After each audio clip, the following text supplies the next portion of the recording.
എനിക്ക് ഊവാവ് പിടിച്ച് എന്ന് വെച്ചാൽ ജലദോഷം പിടിച്ച്. 1.5 ആഴ്ച മുമ്പേ എനിക്ക് ജലദോഷം ഉണ്ടായിരുന്നു, ഇതുവരെയായിട്ട് മാറിയിട്ടില്ല. എനിക്ക് തോന്നുന്നു എനിക്ക് ഇൻഫെക്ഷൻ ആയിട്ടുണ്ട്. ആന്റിബയോട്ടിക് എടുത്താൽ അതിന് മാറുള്ളൂ. നാട്ടിൽ ഏറ്റവും നല്ലൊരു സംഭവമാണ് ഈ 5 ഉറുപ്പ്യ കൊടുത്തിട്ട് ആശുപത്രി പോയി കാണിക്കാം. ഗവൺമെന്റ് ഹോസ്പിറ്റൽ ഉള്ളതുകൊണ്ട് ഏറ്റവും സുഖമുള്ള ഒരു സംഭവമാണ് ഇത്. ബാക്കി ഒരു നാട്ടിലില്ലാത്ത ഏറ്റവും വലിയ ക്വാളിറ്റിയാണ് നമ്മളെ നാട്ടിലെ ഈ ഒരു ആരോഗ്യ മേഖലയിലുള്ളത്. ഞാൻ ഹെൽമെറ്റ് വെക്കാൻ വേണ്ടിയിട്ട് മുടി ഒന്ന് സെറ്റ് ആക്കുന്നപ്പോഴത്തേക്ക് ഫോൺ ഒരു പോക്ക് വന്നിട്ടുണ്ട്.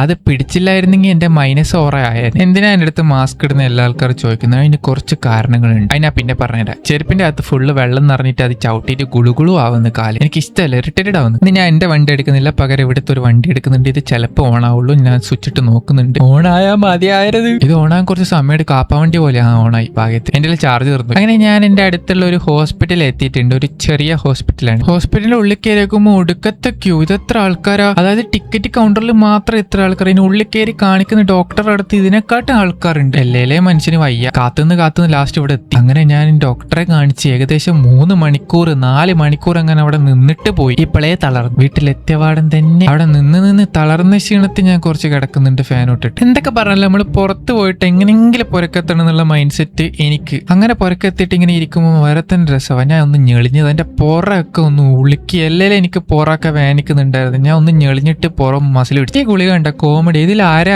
വെച്ചിട്ട് കഴിക്കാൻ പറയുന്നത്? രാവിലെ ഉച്ചക്ക് വൈകുന്നേരം. ഇത് ആകെ ഈ ഗുളികനെ കാണാൻ അര പോലെ ഉള്ളൂ. ഈ അരവോത്ത ഗുളികനെ ഞാൻ ഇനി എങ്ങനെ അരയാക്കാനാ? എന്നാ പിന്നെ അര ഗുളിക തന്നാ പോരെ. ഞാൻ അത് കഷ്ടപ്പെട്ട് എടുത്തിട്ട് ഈ സാധനത്തിനെ പൊട്ടിക്കാൻ പോലും പറ്റുന്ന പൊട്ടിച്ചിട്ട് പൊടി പോലെ ആയിട്ടുണ്ട്, അരയായിട്ടില്ല. ഇനി പഞ്ചാര പോലെ വല്ല ഗ്ലാസ്സിലിട്ട് കലക്കി കുടിക്കാം. എന്ത് കഷ്ടം. അര ഗുളിക തന്നാ പോരെന്നാ. എല്ലാം കൂടി എടുത്ത് വായിലിട്ടിട്ടുണ്ട്. ഒറ്റ വെള്ളത്തിന്റെ തൊണ്ടയിലേക്ക് ഇറങ്ങി പോണം, അല്ലെങ്കിൽ നമ്മൾ ഊമ്പും. ആ പൊട്ടിച്ച അര ഗുളികയില്ലേ, അത് വായിക്കൂടെ ഒക്കെ ഒരഞ്ഞിട്ട് പോയി. ആ പൊട്ടിച്ച അര ഗുളിക വായിക്കൂടെ ഒരഞ്ഞിട്ട് പോയിട്ട് അവിടെ ഇവിടെയൊക്കെ കഴിക്കാൻ തുടങ്ങി. എനിക്ക് മരുന്ന് കുടിക്കുമ്പോ ഈ ഒരു സംഭവം ഇഷ്ടമല്ല. ആ വായിക്കാത്തുന്ന കയ്പ് പോകുന്നില്ല, ഛർദ്ദിക്കാൻ വരുന്നു. നിങ്ങൾക്ക് ഗുളിക കുടിക്കുന്ന ഇഷ്ടമാണോ? എനിക്ക് ഹോമിയോ ഗുളിക കുടിക്കുന്ന ഇഷ്ടമാണ്, നല്ല മധുരമല്ല തിന്നാൻ. അങ്ങനെ ഞാൻ പോയപ്പോഴത്തേക്ക് എൻ്റെ ഒരു സാധനം വന്നിട്ടുണ്ട് ആമസോണിൽ. ഇതെന്താന്ന് കാണിച്ചു തരാം. ഇതെല്ലാവർക്കും അത്യാവശ്യമായിട്ടും നിങ്ങൾക്ക് പൈസ ഉണ്ടെങ്കിൽ വാങ്ങിച്ചു വെക്കേണ്ട ഒരു സാധനം. എന്താന്ന് ഞാൻ നിങ്ങൾക്ക് പറഞ്ഞുതരാന്നല്ല, സോറി, കാണിച്ചു തരാം. ഇതാണ് നമ്മളെ വായക്കാത്തുള്ള കച്ചറയൊക്കെ പോക്കുന്ന മറ്റേ മൗത്ത് ഫ്ലഷറാ, അങ്ങനത്തെ എന്തോ ഒരു സാധനമാണ്. ഇത് ഞാൻ വാങ്ങിക്കാൻ കാരണം എന്ന് വെച്ച് കഴിഞ്ഞാല് നമ്മളെ പല്ലിന് ഒരു ചെറിയ കേട് വന്ന് അത് അടക്കാൻ വേണോ 1000 ഉറുപ്പ്യ മിനിമം. ഈ സാധനത്തിനാകെ 1000 ഉറുപ്പ്യ ഉള്ളൂ. 1000 ഇതിന്റെ 800 ഉറുപ്പ്യന്റെ ഉണ്ട്, 500 ഉറുപ്പ്യന്റെ 600 ഉറുപ്പ്യന്റെ ഉണ്ട്. ഞാൻ കുറച്ചുകൂടി ക്വാളിറ്റി ഉള്ളത് വാങ്ങിച്ചു, പക്ഷെ ലിസ്റ്റ് ഉണ്ട്, അത് വേറെ കാര്യം. ഞാൻ പറഞ്ഞുതരാം. സാധനം ആദ്യം നിങ്ങൾ കാണും. ഇതുപോലത്തെ ഒരു സംഭവമായിരിക്കും. ഇതിന്റെ അകത്ത് വെള്ളം നിറയ്ക്കുക. അതിന്റെ അകത്ത് 3 മോഡ് ഉണ്ട്.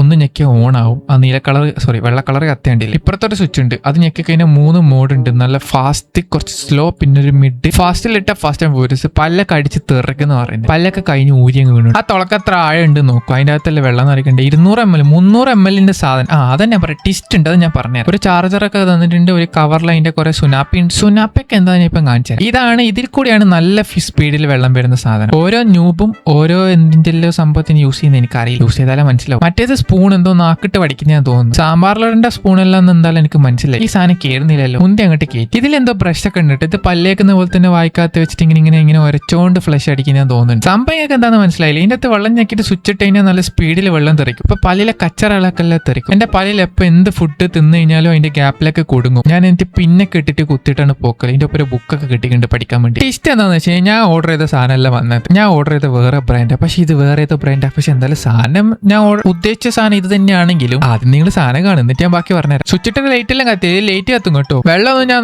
നിറച്ചു നോക്കുന്നില്ല. ഇത് കണ്ടോ, എന്തോ ഓറലി ഗ്രോട്ടർ അങ്ങനത്തെ ഏതോ ഒരു ബ്രാൻഡ്. ഇതെല്ലാം ഞാൻ ഓർഡർ ചെയ്ത ബ്രാൻഡ് ഇവിടെ സൈഡിൽ കൊടുക്കാം. ഈ ഒരു സാധനമാണ് ഞാൻ ഓർഡർ ചെയ്തത്, പക്ഷെ വന്നത് വേറെ ഏതോ സാധനം. ഞാൻ ഓർഡർ ചെയ്ത സാധനം ഞാൻ ഉപയോഗിക്കാറുള്ളൂ. ഞാൻ എനിക്ക് ഏതെങ്കിലുമൊക്കെ അഡ്ജസ്റ്റ് ചെയ്തെന്ന് പറഞ്ഞിട്ട് തന്ന സാധനങ്ങളൊന്നും ഞാൻ ഉപയോഗിക്കാറില്ല. ഞാൻ അത്യാവശ്യം റിവ്യൂ ഒക്കെ നോക്കിയിട്ട് നല്ലൊരു സാധനമാണ് ഓർഡർ ചെയ്തത്. ഇത് ഏതോ ചാത്ത സാധനം. ഞാൻ അപ്പം തന്നെ ആമസോൺ ഹെൽപ്പ് ലൈനിലേക്ക് വിളിച്ച് കംപ്ലൈന്റ് രജിസ്റ്റർ ചെയ്ത് ഞാൻ അവർക്ക് ഫോട്ടോ ഒക്കെ എടുത്ത് അയച്ചു കൊടുത്താൽ എനിക്ക് സാധനം മാറിയിട്ട് തന്നാൽ എനിക്ക് ഇതൊന്നും വേണ്ടാനൊക്കെ എൻ്റെ ഒറിജിനൽ സാധനമാണ്, എല്ലാം എൻ്റെ പൈസ വേണം. ഒടുവിൽ ആ സന്തോഷ വാർത്ത, അവരെനിക്ക് റീഫണ്ട് തന്നു. അത് മാത്രമല്ല ചില സാധനങ്ങൾ ആമസോൺ തിരിച്ച് റിട്ടേൺ എടുക്കൂല. എനിക്കിപ്പോൾ സാധനം കിട്ടി, പൈസയും കിട്ടി. അയ്യോ ഞാൻ നിങ്ങളുടെ അടുത്ത് പറയാം, ഇതേപോലെ നിങ്ങൾക്ക് ആമസോണിൽ നിന്ന് ഫ്ലിപ്കാർട്ടിൽ നിന്ന് സാധനം ഓർഡർ ചെയ്തിട്ട് നിങ്ങൾക്ക് നിങ്ങൾ ഉദ്ദേശിച്ച സാധനമല്ല, നിങ്ങൾക്ക് അതിന് പകരം വേറെ എന്തെങ്കിലും സാധനം അത് അഡ്ജസ്റ്റ് ചെയ്തെന്നുള്ള രീതിക്ക് തരുന്നതാണെങ്കിൽ നിങ്ങൾ ഒരിക്കലും അത് വെച്ച് അഡ്ജസ്റ്റ് ചെയ്യേണ്ട ആവശ്യമില്ല. കാരണം നിങ്ങൾ ഓർഡർ ചെയ്ത സാധനമല്ല അത്. അപ്പൊ നിങ്ങൾ എന്ത് ചെയ്യണം? ഇതേപോലെ കംപ്ലൈന്റ് ചെയ്യണം. അപ്പൊ നിങ്ങൾക്ക് പൈസയും കിട്ടിയ സാധനം കിട്ടും. ചില സമയത്ത് എനിക്ക് ഇങ്ങനെ കുറെ കിട്ടാറുണ്ട്. ഞാനൊരു കാര്യം ചോദിക്കട്ടെ, വിരോധം ഇല്ലെങ്കിൽ ഈ വീഡിയോക്ക് ഒരു ലൈക്ക് തരുമോ? എനിക്കൊരു ലൈക്ക് മാത്രം മതി, വരുന്നു വേണ്ട. അപ്പൊ ഇന്ന് എന്റെ ഫാമിലിയിൽ ചെറിയൊരു പരിപാടി ഉണ്ട്. എന്താന്ന് വെച്ച് കഴിഞ്ഞാൽ എല്ലാവരും ഓണത്തിന് ഫുഡൊക്കെ കഴിക്കുന്നില്ല, സാമ്പാറും ചോറും. ഇപ്പൊ നമ്മളെ ഫാമിലിയിലെ എല്ലാവർക്കും സാമ്പാറും ചോറും കഴിക്കണം എന്നൊരു രാവിലെ കുറച്ച് നേരത്തെ എണീച്ചത് കൊണ്ട് തന്നെ എന്റെ ഉറക്കമൊന്നും അങ്ങോട്ട് ശരിയായിട്ടില്ല. എനിക്ക് ചെറുതായിട്ട് നല്ല ഉറക്കവും ക്ഷീണമൊക്കെ വരുന്നുണ്ട്. ഓൾറെഡി എനിക്ക് ജലദോഷമൊക്കെ പിടിച്ചിരിക്കുമല്ലേ. പക്ഷെ ഞാൻ ഉറങ്ങാൻ പോകുന്നില്ല. ഞാൻ പറഞ്ഞതെന്ന് വെച്ച് കഴിഞ്ഞാൽ എന്റെ ഫാമിലിയിൽ എല്ലാവരും കൂടിയിട്ട് എല്ലാ വീട്ടിൽ നിന്നും ഒരു വീട്ടിൽ നിന്ന് സാമ്പാർ, ഒരു വീട്ടിൽ നിന്ന് പച്ച, ഒരു വീട്ടിൽ നിന്ന് ഉപ്പേരി, ഒരു വീട്ടിൽ നിന്ന് പപ്പടം, ഒരു വീട്ടിൽ നിന്ന് പായസം, അങ്ങനെ എല്ലാവരും കൂടിയിട്ട് കൂടിയിട്ട് ഇരുന്നിട്ട് ഫുഡ് കഴിക്കാന്നുള്ളൊരു പ്ലാൻ. അല്ലാണ്ട് മറ്റേ ഈ ഓണപ്പരിപാടി എന്നൊക്കെ പോലെ അങ്ങനത്തെ സെലിബ്രേഷൻ ആയിട്ടൊന്നല്ല. ഞാൻ കുറെ ഡ്രസ്സൊക്കെ എടുത്ത് ലാസ്റ്റ് ബ്ലാക്ക് തന്നെ എടുക്കുന്നുണ്ട്. ഇനി ഞാൻ ബ്ലാക്ക് തന്നെ ഇട്ടിട്ടുണ്ട്, നിങ്ങൾ എന്നെ അടിച്ചു കൊല്ലും. 3 വീഡിയോ അടുപ്പിച്ച് ബ്ലാക്ക് ഇടുന്നു. അങ്ങനെ ഞാൻ ഒരു ഷർട്ട് എടുത്ത്, ഈ ഷർട്ട് എനിക്ക് ചേരൂല. ഈ ഒരു കളർ ഫിറ്റിങ്സ് ഒക്കെ അത്യാവശ്യം ഓക്കെയാണ്, പക്ഷെ ഈ ഒരു കളർ എനിക്ക് മാച്ച് അല്ല. എന്റെ സ്കിന്ന് ഭയങ്കര ഇരുണ്ട പോലെ ഇരിക്കും. ചില കളേഴ്സ് ഒന്നും നമുക്ക് ചേരത്തില്ല. എന്നാലും ഈ ഡ്രസ്സൊക്കെ മതി എന്നുള്ള രീതിക്ക് ഞാൻ അതിന് മാച്ച് ചെയ്തൊരു പാന്റ് നോക്കുന്നുണ്ട്. ഈ ഒരു ഡ്രസ്സിന് ഏത് കളർ പാന്റാ മാച്ച് ചെയ്യണ്ടെന്നോ എനിക്കറിയില്ല. അങ്ങനെ അതൊക്കെ ചാടിയിട്ട് ഞാൻ എന്റെ ഫേവറേറ്റ് ആയിട്ടുള്ള 2 സാധനം എടുത്ത് ഇട്ടിട്ടുണ്ട്. ഇതെങ്ങനെയുണ്ട്? സെറ്റല്ലേ? ഈ പൂച്ചയുടെ ഡ്രസ്സ് എനിക്ക് ഭയങ്കര ഇഷ്ടം. അങ്ങനെ ഒന്നുമല്ല, ചെറിയൊരു പരിപാടിയാണ്. അപ്പം പിന്നെ ഇത്രയും മതി. ഇതാണ് ഫൈനലായിട്ട് ഞാൻ ഇങ്ങനെയാണ് ഇട്ടിട്ടുള്ളത്. പക്ഷെ ഞാനിപ്പോൾ പോകാൻ പോകുന്നില്ല. ഇത് ഇസ്തിരിയൊക്കെ ഇടണം. ഞാൻ എന്ത് ഡ്രസ്സാ സെലക്ട് ചെയ്യേണ്ടെന്നുള്ള രീതിക്ക് സെലക്ട് ചെയ്ത് റൂമിന്റെ കോല നോക്കിക്കേ. എന്ത് കോലവാ! കുറച്ച് ദിവസമായിട്ട് റൂം മെയിൻ്റെനൻസും ഇല്ല, എന്റെ ബോഡി മെയിൻ്റെനൻസും സ്കിൻ മെയിൻ്റെനൻസും ഇല്ല, ഹെയർ മെയിൻ്റെനൻസും ഒരു മെയിൻ്റെനൻസും ഇല്ല. ഫുള്ള് കൊളായി കിടക്കുക. മുടിയൊക്കെ കൊഴിഞ്ഞിരിക്കുന്നുണ്ട്. എന്തായാലും കുറച്ച് സമയം കഴിഞ്ഞാൽ ചോറയ്ക്കാൻ പോകും. അതിന് മുമ്പ് മുടിയൊക്കെ ഒന്ന് സെറ്റ് അയക്കാൻ വേണ്ടിയിട്ട് 2 ക്ലിപ്പ് എടുത്തിട്ടുണ്ട്. അങ്ങനെ കറക്റ്റ് ഒരു അരമണിക്കൂർ ശേഷം മുടി രണ്ടും 2 ഭാഗത്തേക്ക് സ്പ്ലിറ്റ് ആയിട്ട് അടിപൊളിയായിട്ട് സെറ്റ് ആയിട്ടില്ലേ. കുറച്ച് ഹീറ്റ് അടിച്ചിട്ടുണ്ടായിരുന്നു. പക്ഷേ എങ്കിൽ വേറൊരു കാര്യം, ഞാൻ കുടിച്ച മെഡിസിൻ ഇല്ല, എനിക്ക് ചെറുതായിട്ട് സൈഡ് എഫക്റ്റ് ആയി. എനിക്ക് വിറയലും ഒരുമാതിരി ബോഡി മൊത്തമായിട്ട് ഒരു തളർച്ച പോലെയൊക്കെ ഫീൽ ചെയ്യുന്നു. എനിക്ക് ആ കുടിച്ച മരുന്നിൽ ഏതോ ഒരു മരുന്ന് പറ്റിയിട്ടില്ല എന്ന് തോന്നുന്നു. എന്റെ ബോഡി വല്ലാണ്ട് വീക്കായ പോലെ. ഞാൻ കുറച്ച് സമയം റെസ്റ്റ് എടുത്തിട്ടുണ്ട്. ആ സമയത്ത് കാണിക്കാൻ പറ്റിക്കില്ല. ഇത് ഞാൻ ട്രൈപ്പോഡ് പിടിച്ച് പോകുന്നതാണ്. ഇനി എന്തായാലും ഡ്രസ്സ് ഒന്ന് ഇസ്തിരി ഇടാം. ഒരു 1:30, 2 മണി, 3 മണിക്കൊക്കെ അവിടെ എത്തണം എന്നാണ് എന്റെ പൂതി. പക്ഷെ ഞാൻ ഇസ്തിരിയൊക്കെ ഇട്ട് അവിടെ എത്തുന്നപ്പോഴത്തേക്ക് 4 മണി. അത് വേറെ കാര്യം. എന്റെ ഇസ്തിരി ഇടുന്ന കണ്ടിട്ട് എന്ത് തോന്നുന്നു? എനിക്ക് നല്ലോണം തേക്കാൻ അറിയുന്നത്, ഞാൻ നല്ല തേക്കാൻ അറിയുന്ന ചെക്കനാന്ന് തോന്നുന്നുണ്ട് നിങ്ങൾക്ക്. എനിക്ക് അത്ര തേക്കാനൊന്നും അറിയില്ലല്ലോ, ഞാൻ നല്ല ചെക്കനല്ലേ. അതിന് അതൊക്കെ ഞാൻ ഇസ്തിരി ഇട്ട് കഴിഞ്ഞു. അങ്ങനെ ഡ്രസ്സൊക്കെ ചേഞ്ച് ചെയ്യും. നേരത്തെ ഞാൻ ഹാഫ് ഇൻസൈഡ് ആക്കിയിട്ട് ഫുൾ ഇൻസൈഡ് അങ്ങ് ആക്കി. അത്ര കൊള്ളൂല എന്നറിയാം, എന്നാലും ഇതൊക്കെ മതി. അവിടെ എത്തിയോക്കും ഇതൊക്കെ എന്റെ കസിൻസ് ആട്ടെ. മൊത്തം എന്റെ കസിൻസ് അവിടുത്തെ പിള്ളേരാണ്. എന്റെ കസിൻസ് മൊത്തം പിള്ളേരായി. ഇവരെല്ലാരും തിന്നാൻ തുടങ്ങി. ഫുള്ള് കൂട്ടാ തിന്ന്. ഞാൻ വരുന്നപ്പോഴത്തേക്ക് ലേറ്റ് ആയി. എനിക്കാണ് സ്ഥലവും ഇല്ല. ഇവരൊക്കെ സ്റ്റാർട്ട് ചെയ്തു ഫുഡ് കഴിക്കുന്നത്. പപ്പട ഉണ്ട്, ഉപ്പേരി ഉണ്ട്, സാമ്പാറുണ്ട്, പച്ചടി ഉണ്ട്, കിച്ചടി ഉണ്ട്, എല്ലാം ഉണ്ട്. ഇവിടെ കുറച്ച് ഏജ് ആയിട്ടുള്ള ആൾക്കാർ ഇപ്പുറത്തേക്ക് മാറിയിരുന്നിട്ടുണ്ട്. ഞാൻ എപ്പോഴും ലേറ്റ് ആയിട്ടാ വരും. പക്ഷെ ലേറ്റ് ആയിട്ട് വന്നാൽ നമ്മൾ ലേറ്റസ്റ്റ് ആയിട്ടേ നിൽക്കാറുള്ളൂ. ഇവരെന്താ തിന്ന കഴിയാത്ത? ഞാൻ കാത്തിന് തിന്നില്ല. പിന്നെ ചോറെടുത്ത് ഇടുവാന്ന് ഇവർ. അങ്ങനെ ഫസ്റ്റ് ട്രിപ്പ് കഴിഞ്ഞ് രണ്ടാമത്തെ ഇലയിലൊക്കെ സാധനങ്ങളൊക്കെ വിളമ്പിയിട്ടുണ്ട്. ഇലയൊക്കെ നോക്കിക്കേ, വായില് വെള്ളം ഊറുന്നില്ല. കാരണം എനിക്ക് ഗുളിക കുടിച്ചിട്ട് അതിന്റെ സൈഡ് എഫക്ട് ഉണ്ടായിരുന്നു. എന്റെ കസിൻസ് എല്ലാരും കണ്ടു. ഇതൊക്കെ ആരെല്ലാം മക്കളാന്ന് പോലും എനിക്ക് കറക്റ്റ് പ്രോപ്പറായിട്ട് പറയാൻ അറിയില്ല. എന്നാലും ഇവരൊക്കെ എല്ലാവരും എനിക്ക് അറിയാം. പക്ഷെ ആരെല്ലാം മക്കളോളി ഞാൻ കുറച്ച് ആലോചിച്ചിട്ട് പറയേണ്ടി വരും. ഒരു ഇലയിൽ ഒരു നല്ല ഇല ഞാൻ നോക്കി. ഏറ്റവും കൂടുതൽ സാധനമുള്ള ഇല ഏതാണ്? ഞാൻ ഫുഡ് കഴിച്ച് വന്നപ്പോഴത്തേക്ക് ഇവിടെ കുറച്ച് ഫ്രീ ഫയർ ടീംസ് ഉണ്ട്. ഇതൊക്കെ ഫ്രീ ഫയർ ടീംസ് ആണ്. ഇതിന്റെ ഇടയിലിരിക്കുന്ന ഇവനെ നിങ്ങൾക്ക് അറിയാമെന്ന് വിചാരിക്കുന്നത് എന്റെ പുറക്കത്തൊരു സാധനമാണ്. ഓർമ്മയുണ്ടാന്ന് വിചാരിക്കുന്നു. പുറത്തിറങ്ങി ഞാൻ കുറച്ചൊന്ന് കാറ്റുവെള്ളം വേണ്ടി ഇവിടെ 2 ആൾക്കാർ വോളിബോൾ കൊണ്ട് ഫുട്ബോൾ കളിക്കുന്നു. ഏകദേശം അസറായിട്ടുണ്ടായിരുന്നു. അപ്പൊ അടുത്തന്നെ ഒരു പള്ളിയുണ്ട്, അവിടെ പോയി നിസ്കാരമൊക്കെ കഴിഞ്ഞു. ഞാനാണ് വീട്ടിൽ നിന്ന് ലാസ്റ്റ് പോയത്. ഏറ്റവും ഫസ്റ്റ് വീട്ടിലേക്ക് തിരിച്ചു വരുന്നത് ഞാനാണ്. ഞാൻ വീടൊക്കെ തുറന്ന് കയറുമ്പോൾ തന്നെ ഈ ഒരു കാലാവസ്ഥ ഉണ്ട്. അതായത് മഴ പെയ്യുന്നതിന്റെ തൊട്ട് മുമ്പ് ഈ കാർമേഘങ്ങളൊക്കെ കുറച്ച് ഇരുണ്ടിരിക്കും. എനിക്കിത് ഭയങ്കര ഇഷ്ടം. ഈ സ്കൂളൊക്കെ പഠിക്കുന്ന സമയത്ത് ഈ ഒരു സംഭവം വരുമ്പോൾ എനിക്ക് വേറെ തന്നെ ഒരു സന്തോഷം. ഇതുണ്ട് ഫുൾ ഒരു ഡാർക്കിൽ നിൽക്കുന്ന ലൈറ്റ് ഇല്ലാത്ത കൊല്ലത്തിൽ. എനിക്ക് ഭയങ്കര ആസ്തറ്റിക്കിനെക്കാട്ടും കൂടുതൽ ഇഷ്ടം ഈ ഒരു ഇരുണ്ട ടൈപ്പ് ഓഫ് ലാട്ടാ. എനിക്ക് ഈ ഇരുണ്ട ഒരു വെളിച്ചില്ലാത്ത പോലത്തെ ഒരു ഇത് ഭയങ്കര ഇഷ്ടം. എന്താ ചെയ്യാ, ഓരോ ഓരോ ഇഷ്ടം. നമ്മളെ മെയിൻ പരിപാടി എന്താ? കിടന്നുറങ്ങല്. വേറെ എന്ത്? നല്ലോണം തിന്നിട്ട് പുരക്ക് ഇങ്ങനെ വന്നിട്ട് ഇങ്ങനെ ഉറങ്ങണം. ഞാൻ ഡ്രസ്സ് പോലും കഴിച്ചിടുന്നില്ല, അങ്ങനെ വന്ന് കിടന്നുറങ്ങുന്നുണ്ട്. മൂക്കൊക്കെ അടഞ്ഞിട്ട് ജലദോഷം വന്നിട്ട് അതിന്റെ ഇടയ്ക്ക് ഞാൻ എണീച്ച് മുകളിൽ പോയിട്ട് ഡ്രസ്സൊക്കെ മാറ്റി കിടന്ന് ഉറങ്ങിയിട്ട് നൈറ്റ് എണീച്ചതാട്ടെ. ഇത് എണീച്ച പാട് മൂക്കൊക്കെ കിടന്ന് ഒലിക്കുന്ന, മൂക്ക് ഫുള്ള് അടഞ്ഞി. എന്നിട്ട് ഞാൻ രണ്ടാമത്തെ ഉണ്ടല്ലോ പോരട്ടെ, രണ്ടാമത്തേതും ആ തുമ്പൽ ഞാൻ പിടിച്ച് എന്റെ മൂക്ക് തെറിച്ചു. മൂന്നാമത്തെ ഞാൻ പിടിച്ച് എന്റെ പല്ലും തെറിച്ച്. ഞാൻ തപ്പുന്നുണ്ട് എന്ത് തെറിച്ചോ നോക്കി. എന്നിട്ട് മുഖം കൈയൊക്കെ നല്ലപോലെ കഴുകി. ഫേസൊക്കെ വാശായാലും കുറച്ചുകൂടി ഉണർവ് വന്നു. ഗുളിക കുടിക്കണം. അപ്പൊ ഭക്ഷണം കഴിച്ച് കഴിഞ്ഞിട്ട് ഗുളിക കുടിക്കാൻ പാടില്ല. അപ്പൊ ഗുളിക കുടിക്കാൻ വേണ്ടിയിട്ട് ഭക്ഷണം ഫസ്റ്റ് കഴിക്കുന്നത്. കാരണം എനിക്ക് നല്ല ജലദോഷ തുമ്പലൊക്കെ ഉണ്ട്. അതൊന്ന് സ്റ്റോപ്പ് ആവുമെന്ന് വിചാരിച്ചിട്ടാണ് ഗുളിക പെട്ടെന്ന് കഴിക്കാൻ നോക്കുന്നത്. ഞാനവിടെ കഷ്ടപ്പെട്ട് ആ ചെറിയ ഗുളികനെ അരിയാക്കാൻ നോക്കുമ്പോൾ അവിടെ കിടന്നൊരുത്ത് ഡാൻസ് കളിക്കാൻ നോക്കി. എനിക്ക് സത്യം പറഞ്ഞു കഴിഞ്ഞാൽ ചിരി വന്നിട്ട് ഇതൊക്കെ ഇവിടുന്ന് പഠിച്ചു. ഇനി സ്റ്റെപ്പൊക്കെ ടഫ് സ്റ്റെപ്പല്ലേ മോനെ, ഞാൻ പോലും ഇങ്ങനത്തെ സ്റ്റെപ്പ് കളിച്ചിട്ടില്ല. എന്നാൽ ഇവന്റെ സ്റ്റെപ്പ് എനിക്ക് കോപ്പിടിക്കണം. ഇത് next time I will try. എനിക്ക് ഈ ഗുളിക കുടിക്കുന്നതിൽ ചെറിയ പേടിയുണ്ട്. കാരണം വെച്ചാൽ നേരത്തെ നമുക്ക് ഈ ഗുളിക കുടിച്ചിട്ട് ഫുള്ളായിട്ട് എന്റെ ബോഡി മൊത്തം തളർന്ന് വീക്ക് ആയിട്ടുണ്ട്. ഇനിയിപ്പോ ഇതും എന്നും കുടിച്ചിട്ടാവോ എന്ന് എനിക്കൊരു സംശയം ഇല്ലാതില്ല. ഈ സാധനത്തെ ഞാൻ ഇന്ന് കണ്ടിട്ടില്ലല്ലോ എന്ന് ഇങ്ങനെ ആലോചിച്ചു. അപ്പം ഉണ്ട് പുറത്ത് വന്നിട്ട് കരയുന്നു. ഇത്ര നേരം ഇവിടെ കണ്ടിട്ടില്ല. ഇവിടെ തെണ്ടി നടക്കും. പക്ഷെ കുറച്ച് സ്നേഹം കുറവുണ്ട്. കാരണം എന്ന് വെച്ചാൽ ഇന്ന് ഉച്ചക്കും രാവിലെ ഒന്നും ഫുഡ് കൊടുത്തിട്ടില്ല. അതുകൊണ്ടുള്ള ഒരു പണക്കൊക്കെ കാണുന്നുണ്ട്. കണ്ട വലിയൊരു സ്നേഹമൊന്നും കാണിക്കുന്നില്ല. ഇത്ര നേരമായിട്ട് ഫുഡ് കൊടുത്തില്ല, ചെക്കനെ മൈൻഡ് ആക്കിയിട്ടില്ല. അതിന്റെ ഒരു പണക്കൊക്കെ കാണുന്നുണ്ട്. പക്ഷെ ഞാൻ കുറച്ച് കളിപ്പിക്കൊക്കെ ചെയ്ത ചെക്കൻ കുറച്ച് നോക്കിയാണെങ്കിലും എനിക്ക് തിന്നാൻ ഇത്രയായിട്ടൊന്നും കൊടുത്തിട്ടില്ല. പക്ഷെ അതിന്റെ അത് കഴിഞ്ഞിട്ട് ഞാൻ ഒരു മീൻ കഷ്ണം എവിടെ നിന്നൊക്കെയല്ലോ പെറുക്കിയിട്ട് അവനക്ക് കൊണ്ടുപോയി കൊടുത്താൽ ഞാൻ വീഡിയോ എടുക്കാൻ മറന്നുപോയി. ചെക്കൻ കുറച്ച് ഹാപ്പി ആയിട്ടുണ്ട്. എന്നാലും മറ്റേ ദേഷ്യം ഉണ്ടോ എനിക്ക് വിരയിൽ തുടങ്ങി. എനിക്ക് ആ ഗുളിക സൈഡ് എഫക്റ്റ് ആകാൻ തുടങ്ങി. പിന്നെയും അതിന്റെ അകത്തുള്ള ഏതോ ഒരു ഗുളിക, ആക്ച്വലി 4 ഗുളിക ഉണ്ട്. ഏത് ഗുളികയെന്ന് എനിക്ക് അറിയാൻ പാടില്ല. ഞാൻ അതിൽ ഇനി ആന്റിബയോട്ടിക് മാത്രം എടുത്ത് കുടിക്കത്തുള്ളൂ, ബാക്കി ഒന്നും കുടിക്കത്തില്ല. അതിൽ കുറെ കുഞ്ഞു സാധനമൊക്കെ തന്നെ. എനിക്കൊന്നും ആ അര ഗുളികയില്ല. അതാറ്റാൻ തോന്നുന്നു എനിക്ക് ഇത്രയും പണി വന്നത്. എനിക്ക് ബോഡിക്ക് ഒരുമാതിരി ആവുന്നു. ഞാൻ രണ്ടും കൽപ്പിച്ച് ഞാൻ വിചാരിച്ച് കുറച്ച് എഡിറ്റ് ചെയ്യാനിരിക്കാം. എനിക്ക് എഡിറ്റ് ചെയ്യാനുള്ള ഒരു ഇതില്ലായിരുന്നു. എനിക്ക് ജലദോഷം വന്നതിന്റെ പ്രശ്നമില്ല, ഗുളിക കുടിച്ചിട്ടുള്ള തളർച്ച. പണ്ടാലും പറഞ്ഞു രോഗം മാറാൻ വേണ്ടിയിട്ട് ഗുളിക കുടിച്ചിട്ട് ഇപ്പൊ ഗുളിക കുടിച്ചിട്ട് രോഗം വന്ന അവസ്ഥയല്ല എനിക്ക്. എന്തായാലും ആവട്ടെ, ഞാൻ വിട്ടുകൊടുക്കത്തില്ല എന്നുള്ള രീതിയിൽ പണിയെടുക്കാന്ന് വിചാരിച്ചു. പക്ഷെ എനിക്ക് എഡിറ്റ് ചെയ്യാനുള്ള മൂഡ് പോയി പതുക്കി വെച്ചു. കാരണം എനിക്ക് ഇരിക്കുമ്പോൾ എന്തെല്ലോ തല കറങ്ങുന്നു. ഞാൻ ചത്തുപോകുന്ന വരെ എനിക്ക് ചിന്ത വരുന്നു. എനിക്ക് പേടിയാവുന്നു. അപ്പൊ നമ്മൾ പ്ലാൻ ബിയിലേക്ക് മാറും. എന്റെ പ്ലാൻ ബി എന്താന്ന് വെച്ചിട്ടുണ്ടെങ്കിൽ ഇത് വേറെ വന്നിട്ടിരിക്കുന്ന കേട്ടോ. എന്റെ കൈ നിങ്ങൾ നോക്കി എനിക്ക് മനസ്സിലായി ചെറുതായിട്ട് വിറക്കുന്നത്. ഈ സമയത്തൊക്കെ ഞാൻ ഇങ്ങനെ ആലോചിക്കുന്നുണ്ട്, അല്ല ഈ ചെറിയ ഗുളി കുടിച്ച് ഞാൻ അങ്ങനെ ചത്തോ എന്ത് ചെയ്യൂ? എന്റെ കമ്പ്യൂട്ടർ, എന്റെ PC, എന്റെ ഗെയിമിന്റെ സംഭവങ്ങൾ. അപ്പൊ പിന്നെ ഒന്നും നോക്കില്ല, ഒരു ഡ്രാമ എടുത്തിട്ട് അങ്ങോട്ട് കണ്ടു. ഇതാണ് ഇപ്പൊ ഞാൻ ലേറ്റസ്റ്റ് ആയിട്ട് കണ്ടുകൊണ്ടിരിക്കുന്ന ഡ്രാമ. ഇത് ഓൾറെഡി ഞാൻ കഴിഞ്ഞ എപ്പിസോഡിൽ അങ്ങനെ ഇട്ടിന് തോന്നുന്നു. ഇത് നല്ല കോമഡി ആയിട്ടാ. അത് മാത്രമല്ല ഇത് കുറെ നല്ല ക്യൂട്ട് ആയിട്ടുള്ള സംഭവങ്ങൾ. എനിക്ക് ഭയങ്കരമായിട്ട് ബ്ലഷ് ആവും ഈ ഡ്രാമ കാണും. I don't know Y.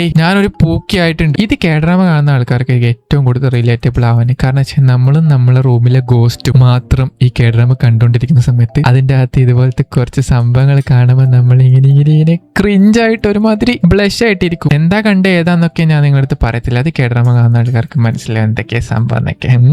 ഒന്നുമില്ല, കുറച്ച് ക്യൂട്ടായിട്ടുള്ള എന്തെങ്കിലുമൊക്കെ ആയിരിക്കും. അങ്ങനെ അത് കണ്ട് ഇനി ഇപ്പൊ എന്റെ തളർച്ചയൊക്കെ കുറച്ചൊന്ന് കുറഞ്ഞു. പിന്നെ കംപ്ലീറ്റ്ലി ഓക്കെ. പക്ഷെ എനിക്ക് കുറെ മുമ്പായിരുന്നു ഫുഡ് കഴിച്ചിട്ട് ഏകദേശം 2-3 മണിക്കൂർ നല്ല ചൂടുവെള്ളം കുക്ക് ചെയ്യുന്നുണ്ട്. എനിക്ക് ചൂടുവെള്ളം കുക്ക് ചെയ്യാൻ മാത്രം അറിയത്തില്ല. വലിയ പണിയൊന്നുമില്ലല്ലോ, ഫ്ലാസ്കിന്റെ അകത്തിട്ട് സ്വിച്ചിട്ടാ പോലെ. ഇതാണ് നേന്ത്രപ്പഴം. നിങ്ങളുടെ നാട്ടിൽ ഇതിന് എന്ത് പഴം എന്ന് പറയാ? കുറെ ആൾ കദളിപ്പഴം, മറ്റേ പഴം, എന്തോ ഒരു പഴം എടുത്ത് തിന്നുന്നുണ്ട്. ഫുഡൊക്കെ കഴിഞ്ഞ് ഇരുന്ന് തിന്നണം എന്നാണ് പഠിപ്പിച്ചത്. ഇരിക്കാ സീറ്റില്ലാത്തതുകൊണ്ട് നിലത്തിരുന്ന് തിന്നുന്നുണ്ട്. ഞാൻ ഇരുന്ന് ഓരോന്ന് ആലോചിക്കുമ്പോൾ പെട്ടെന്ന് അതിൻ്റെ ഉള്ളിൽ ഒരു കവർ കണ്ട് ഞാൻ ചുമ്മാ അത് വലിച്ചു നോക്കിയവരുണ്ട്. കാണാണ്ട് 2 കപ്പ് കേക്ക് ഒളിപ്പിച്ച് വെച്ചിന്. ഇപ്പൊ ഞാൻ അവിടെ ഇരുന്ന് തിന്നതുകൊണ്ട് എന്തായി? എനിക്ക് 2 കപ്പ് കേക്ക് കിട്ടി. ഞാൻ അവിടെ നിന്ന് തിന്നായിരുന്നെങ്കിൽ എനിക്ക് ആ കപ്പ് കേക്ക് കാണാൻ പറ്റില്ലായിരുന്നു. അതിന്റെ അകത്ത് വേറെ എന്തെങ്കിലും ഉണ്ടോ എന്നുള്ള രീതിക്ക് ഞാൻ നോക്കുന്നുണ്ട്. അതിന്റെ അകത്ത് ഒരു കുപ്പി കിട്ടി. ഞാൻ ഇതൊക്കെ എന്തിനാ മണപ്പിച്ച് നോക്കുന്നതെന്ന് എനിക്ക് പോലും അറിയില്ല. ഞാൻ ചെയ്ത കാര്യങ്ങൾ ഞാനിപ്പോൾ എഡിറ്റ് ചെയ്യാൻ നോക്കുമ്പോൾ ഇതൊക്കെ കണ്ടിട്ട് എനിക്ക് തന്നെ ചിരി വരുന്നു. എന്തിനാ മണപ്പിച്ച് നോക്കിയേ? പക്ഷേ നിങ്ങൾക്ക് ഈ കപ്പ് കേക്ക് ഇഷ്ടമാണോ? എനിക്ക് അത്ര ഇഷ്ടമൊന്നുമില്ല. പക്ഷെ എനിക്കിങ്ങനെ ക്രേവിങ്സ് വരുമ്പോൾ ഇങ്ങനത്തെ ഓരോ സാധനങ്ങൾ തിന്നുമ്പോൾ ഭയങ്കര ഇഷ്ടമാണ്. എനിക്ക് ഈ മധുരം ഇങ്ങനെ നൈറ്റൊക്കെ ആകുമ്പോൾ ഇങ്ങനെ ഓരോ ക്രേവിങ്സ് വരും തിന്നാൻ വേണ്ടി. പക്ഷെ നല്ല സോഫ്റ്റ്, നല്ല ടേസ്റ്റ് ഉണ്ടായിരുന്നു. വിശന്നത് കൊണ്ടാണെന്ന് അറിയില്ല. വിശന്നിട്ട് കണ്ണ് കാണാത്തതുകൊണ്ട് ഇങ്ങനത്തെ തിന്നുമ്പോൾ നല്ല ടേസ്റ്റ്, ഭയങ്കര സോഫ്റ്റഡ് ആയിരുന്നു. നിങ്ങൾക്ക് വേണോ കപ്പ് കേക്ക്? എല്ലാ ആൾക്കാരെയും പോലെ തന്നെ നമ്മളിങ്ങനെ ചില സമയത്ത് പലതും ആലോചിക്കും. മനസ്സിൽ തന്നെ നമ്മളിങ്ങനെ ഓരോ പാട്ടൊക്കെ പാടും. എന്നിട്ട് മനസ്സിൽ നമ്മൾ വലിയ എന്തൊക്കെയോ സംഭവം എന്നൊക്കെ വിചാരിച്ചിട്ട് നമ്മൾ ഇമാജിനറി ആയിട്ട് ഇങ്ങനത്തെ ഓരോന്നൊക്കെ കാണിക്കും. ഇപ്പൊ ഞാൻ എന്തൊക്കെയോ പാട്ടും എന്തൊക്കെയല്ലോ നല്ല വൈബൊക്കെയാണ് ആലോചിക്കുന്നത്. അതുകൊണ്ടാണ് എന്റെ വൈബൊക്കെ ഭയങ്കര നല്ല സെറ്റായിട്ട് സന്തോഷത്തോടെ തുള്ളി ഇരിക്കുന്നത്. പക്ഷെ ഒരു സമയം കഴിയുമ്പോൾ എനിക്ക് അരട്ടാവും. പിന്നെ ലാസ്റ്റ് കുറച്ച് വെള്ളം കൂടി കുടിച്ചിട്ട് നേരെ ഞാൻ എന്റെ റൂമിലേക്ക് പോകുന്നുണ്ട്. ഞാൻ എന്റെ മുഖമൊക്കെ ഫേസ് വാഷ് ഒക്കെ ഇട്ട് നല്ല രീതിക്ക് ഒന്ന് കഴിയിട്ടുണ്ടായിരുന്നു. എനിക്ക് കുറച്ച് സ്കിൻ കെയർ ചെയ്യണം. നൈറ്റൊക്കെ ഉറങ്ങാൻ പോകുന്നതിന് മുമ്പ് കുറച്ച് സ്കിൻ കെയർ ഒക്കെ ചെയ്തിട്ട് എന്നെ ഉറങ്ങാറുള്ളൂ. എന്റെ പറയുന്ന ഈ കാലത്ത് കുറച്ച് സുന്ദരനായിട്ട് ജീവിക്കാൻ പറ്റത്തില്ല. നമ്മൾ കുറച്ച് സുന്ദരനായി കഴിഞ്ഞാൽ മാത്രം ആൾക്കാരെല്ലാം നോക്കുള്ളൂ. എന്നാൽ മാത്രം ഇപ്പൊ ജീവിക്കാനുള്ള പറ്റുള്ളൂ. കാലെല്ലാം മാറി. ചുമ്മാ പറഞ്ഞ കേട്ടാ, സ്വന്തം സെൽഫ് കെയർ ചെയ്യുന്നത് നല്ലതാണെന്ന് മാത്രമേ ഞാൻ പറയുള്ളൂ. കാരണം 10 ലക്ഷം ഉറുപ്പിയുടെ കാറ് വാങ്ങിച്ചിട്ട് കാറൊക്കെ നല്ല ഷാമ്പൊക്കെ ഇട്ട് വാഷ് ചെയ്യാൻ പറ്റും. സ്വന്തമായിട്ടൊന്നും ചെയ്യാത്ത കുറെ ആൾക്കാരുണ്ട്. ഞാൻ ഈ ഹെയർ ഓയിൽ ഇപ്പൊ എന്തിനാ ഇട്ടെന്ന് വെച്ചാൽ എനിക്ക് ജലദോഷം വന്നതുകൊണ്ട് കുറച്ച് ഹെയർ ലോസ് ഒക്കെ വന്നിട്ടുണ്ടായിരുന്നു. എനിക്ക് എന്തെങ്കിലും അസുഖം വന്നു കഴിഞ്ഞാൽ എനിക്ക് കുറച്ച് മുടി കൊഴിച്ചിൽ വരും. അസുഖം വരുമ്പോൾ അസുഖം നിന്ന് കഴിഞ്ഞാൽ പിന്നെ എന്റെ മുടി കൊഴിച്ചിൽ നിൽക്കും. പിന്നെ ഇത് ഞാൻ നോർമലി ആഴ്ചയിൽ 2 ദിവസം 3 ദിവസമൊക്കെ കൂടുമ്പോൾ ഇങ്ങനെ ചെയ്യുന്ന ഒരു സംഭവമാണ്. ഞാൻ വീഡിയോക്കകത്തൊന്നും അങ്ങനെ കാണിക്കാറില്ല. ഞാൻ എന്റെ കുറെ കാര്യങ്ങൾ ഇപ്പോഴും വീഡിയോക്കകത്തൊന്നും കാണിക്കാറില്ല. ആക്ച്വലി ഞാനൊരു വ്ളോഗർ അല്ലല്ലോ, അതുകൊണ്ട് എനിക്ക് വ്ളോഗൊന്നും എടുത്തത്ര ശീലം. ഞാൻ ഇതൊക്കെ പ്രാക്ടീസ് ചെയ്ത് വരുന്നേ ഉള്ളൂ. പിന്നെ എല്ലാം ഒന്നും അങ്ങോട്ട് കാണിക്കാൻ പറ്റത്തില്ല. നിങ്ങൾക്ക് കൈ കൊണ്ട് മസാജ് ചെയ്യാം. പക്ഷെങ്കിൽ എന്റെ കയ്യിൽ ഈ സാധനങ്ങളുണ്ട്. ഈ സാധനം കൊണ്ട് മസാജ് ചെയ്യാൻ വേറെ തന്നെ രസം. തലക്കൊക്കെ ഒരുമാതിരി ഉന്മേഷ ആവേശവും തലയിലുള്ള ചോരയൊക്കെ ഇങ്ങനെ തുള്ളിക്കളിക്കുന്ന ഒരു ഫീലാണ്. പെട്ടെന്ന് ഉറക്കം വരും. ഇത് വായിക്കണം എന്ന് റെക്കമെൻഡ് ഒന്നും ചെയ്യത്തില്ല. നിങ്ങൾക്ക് വായിച്ചു കഴിഞ്ഞാൽ നിങ്ങൾക്ക് പലതരം മസാജും ചെയ്യാം. ഞാൻ ഉറങ്ങാൻ പോകുന്നതിന് മുമ്പ് എനിക്ക് ചെറിയൊരു സംഭവം കൂടി ചെയ്യുന്നത്. എന്റെ കയ്യിൽ 2 ക്യാമറ ഉണ്ട്. ഇതാണ് ഫുജി ഫിലിമിന്റെ ഒരു ക്യാമറ, അതേപോലെ തന്നെ സോണിയുടെ ഒരു ക്യാമറ. സോണിയുടെ ക്യാമറയാണ് ഇപ്പൊ ഞാൻ ലേറ്റസ്റ്റ് ആയിട്ട് വാങ്ങിച്ച ക്യാമറ. അതാണ് ഞാൻ ഇപ്പോൾ കറന്റ് യൂസ് ചെയ്തുകൊണ്ടിരിക്കുന്നത്. അപ്പൊ 2 ക്യാമറ ഒരുമിച്ച് യൂസ് ചെയ്യുന്ന വെച്ചാൽ കുറച്ച് ഡിഫിക്കൽട്ട് ആയിട്ടുള്ള കാര്യമാണ്. പിന്നെ ക്യാമറാസ് നമുക്ക് ഒരുപാട് കാലം ഉപയോഗിക്കാണ്ട് വെക്കാനും പറ്റത്തില്ല. നമ്മൾ കുറെ കാലം ക്യാമറ യൂസ് ചെയ്യാണ്ട് വെച്ച് കഴിഞ്ഞാൽ ക്യാമറ ഓട്ടോമാറ്റിക് കംപ്ലൈന്റ് ആയിപ്പോ. ഈ പൈസയൊക്കെ പൂത്തി വെക്കുന്ന പോലെയല്ല ക്യാമറയ്ക്ക് ഉപയോഗിക്കേണ്ടി വെക്കുന്നത്. അത് എടുത്തെടുത്ത് ഉപയോഗിച്ചില്ലെങ്കിൽ അപ്പം തന്നെ വടക്കായി പോകും. അപ്പൊ ഞാൻ ഇത് സെല് ചെയ്യാന്ന് വിചാരിച്ചു. അപ്പൊ ഇത് നാളെ രാവിലെ 6 മണിക്ക് ഒരാൾ വാങ്ങാന്ന് പറഞ്ഞിട്ടുണ്ടായിരുന്നു. റെയിൽവേ സ്റ്റേഷനിൽ വരാനാ പറഞ്ഞത്. അപ്പൊ നാളെ 6 മണിക്ക് പോകണം പൊലച്ചക്ക്. അതിന് മുമ്പ് ഞാൻ ജസ്റ്റ് ഒന്ന് ക്ലീനായി നീറ്റാക്കി വെക്കണം. പൊടിയൊക്കെ ഒന്ന് ക്ലീൻ ചെയ്തിട്ട് ഫസ്റ്റ് ഇംപ്രഷൻ ബെസ്റ്റ് ഇംപ്രഷൻ എന്നാണല്ലോ, അതുകൊണ്ട് മൊത്തമായിട്ട് ഒന്ന് ക്ലീൻ ചെയ്ത് വെക്കുന്നുണ്ട്. ആക്ച്വലി എന്തായാലും ഇത് കിട്ടുന്ന ആള് കുറച്ച് ലക്കിയാണ്. കാരണം ഞാൻ അധികം യൂസ് ഒന്നും ചെയ്യാത്തൊരു ക്യാമറ. ഐ മീൻ യൂസ് ചെയ്യുന്നില്ല എന്ന് വെച്ച് കഴിഞ്ഞാൽ യൂസ് ചെയ്യലുണ്ട്, പക്ഷെ കംപ്ലൈന്റ് ഒന്നുമില്ല. ഞാൻ 2 എണ്ണം വെച്ചിട്ട് വെറുതെ വെടക്കായി പോകണ്ടെന്നുള്ള രീതിക്ക് ഒന്ന് സെല്ല് ചെയ്യാന്ന് വിചാരിച്ച് സെല്ല് ചെയ്യണം. അപ്പൊ ഇതിന്റെ അകത്ത് കുറച്ച് സിൽക്കാ ജെല്ലും കൂടി എടുത്തിടണം. ഫംഗസ് ഒന്നും കയറാണ്ടിരിക്കാൻ വേണ്ടിയിട്ട് ഇടുന്നതാണ്. പക്ഷെ ഇതിൽ ഓൾറെഡി കുറച്ച് ഫംഗസ് വന്നിരുന്നു. കുറച്ച് സിൽക്കാ ജെല്ലൊക്കെ ഇട്ട് അതൊക്കെ ഒന്ന് സെറ്റാക്കി നാളെ രാവിലെ പോയിട്ട് അവർക്ക് കാണിച്ചു കൊടുക്കണം. അവർ ഇഷ്ടപ്പെടുന്നതാണെങ്കിൽ അവർ എടുക്കും, അല്ലെങ്കിൽ ഞാൻ തിരിച്ചിങ്ങോട്ട് തന്നെ കൊണ്ടുവരും. അപ്പൊ അതൊക്കെ മൊത്തം ഒന്ന് സെറ്റാക്കി വെച്ചിട്ടുണ്ട്. ഇനി എന്താ പ്രത്യേകിച്ച് പരിപാടി, കുറച്ച് വെള്ളം കുടിക്കാം. വെള്ളം ഞാൻ പിന്നെ കുടിച്ചുകൊണ്ടിരിക്കും. ഞാൻ ഫുള്ള് ഡീഹൈഡ്രേറ്റഡ് ആണ് മൊത്തമായിട്ട്. അങ്ങനെ പിന്നെ ലൈറ്റ് ഒക്കെ ഓഫ് ആക്കി. ഇനി നമുക്ക് അടുത്ത ബ്ലോഗിൽ കാണാം. Okay guys, love you, by.